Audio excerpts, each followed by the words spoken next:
ଖେଳିକି ଯଦି ତମେ ହାରିବ ତାହେଲେ କାହିଁ ଖେଳିବାକୁ ଯିବେ?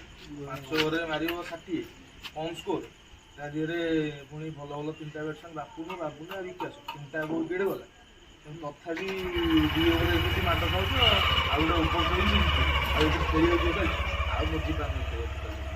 ଶୁଣ ଯାହା ହେଇଛି ହେଇଛି, ଆର ମ୍ୟାଚ୍ କେମିତି କ'ଣ ଆଗକୁ ଜିତିବା ସେଇଟା ଚିନ୍ତା କର, ପଛ କଥା ଚିନ୍ତା ହେଲା। ପଛ କଥା କ'ଣ, ତମେ ଯଦି କାଲିଠୁ ଭଲ ଫିଲ୍ଡିଂ ବ୍ୟାଟିଂ ବୋଲିଂ କରିବ ଜିତିବ, ନହେଲେ ନାଇଁ ସେଇଟା କରିବେ ତ ଛୁଆ ମୁଁ କହିବି। ସୁମି ତମେ ହାରିଲ, ଥଣ୍ଡା ଦେଲନି ତ? ଦେଖେ ମୁଁ ଏବେ ଟେନସନରେ ଅଛି, ଥଣ୍ଡା ମୁଁ ତୋ ସାଙ୍ଗେ ଟସ୍ ପକେଇବି, ତୋ ସାଙ୍ଗେ ମିଟୁ ଟସ୍ ପକେଇଥିଲା, ମିଟୁ କ୍ୟାପ୍ଟେନ୍, ତ ତାକୁ ଥଣ୍ଡା ମାରି। ମିଟୁ ଭାଇ ତମେ ଥଣ୍ଡାରେ ଦଉନ, ତମେ ଆଜି ହାରିଛ। ତମେ ଗେନ୍ଦୁରେଇ ଜିତିଲ, ଗେନ୍ଦୁରେଇ ଜିତିଲା। ମୁଁ ଯଦି ଥଣ୍ଡା ଦେବି ଗୋଟେ ସର୍ତ୍ତରେ ଦେବି, ତମେ ଯଦି ଗହିର ମଝିକି ଯିବ ତାହେଲେ ମୁଁ ସେଠି ଥଣ୍ଡା ଆଣି ତମକୁ ଦେବି। ନାଇଁ ଭାଇ ନାଇଁ, ଗହିର ମଝିକୁ ଭାଇ ମୁଁ ଯାଇଛି। ତୁ ଭାଇ ଗୋଟେ କାମ କର, ତୋ ଥଣ୍ଡା ଦବାର ନାହିଁ କି ଆମକୁ ସେ ଗହିର ମଝିକି ଯିବାର ନାହିଁ।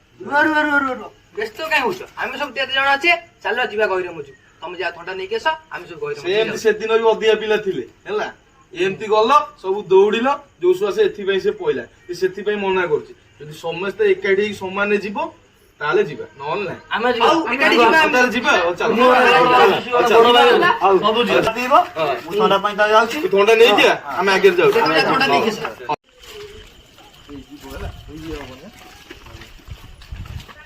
ମନ୍ଦିରଟା ଅବାଇଆ ଜାଗାକୁ ଯାଉଛ, ମା ମଳ ମୁଣ୍ଡିଆ ଯାଉଛ, ମୁଣ୍ଡିଆ ଥଣ୍ଡା ନେଇ ଯାଉଛୁ।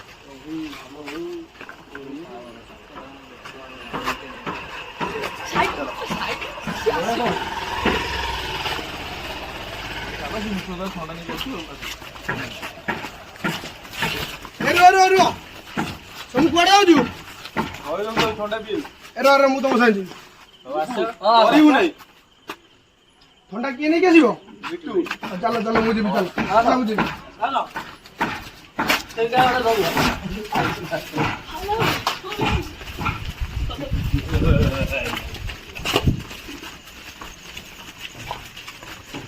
ଥଣ୍ଡାଟା ଜମିବ ଆଉ ଦେଖାଯାଉଛି।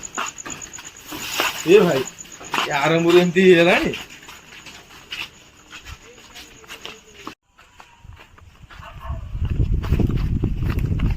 ଏଇଠି ଭଲ ଜାଗାଟା ଏଇଠି ଅଛି ବସିବା। ଏଇଠି ବସିବା ଦାଦା, ଏଇଠି ବସୁନ। ବସ ସମସ୍ତେ ବସ। ଟିକେ ଧୂଳି ଫୁଳି ହେଇଛି। ଏଇଠି ବସ। ମୁଁ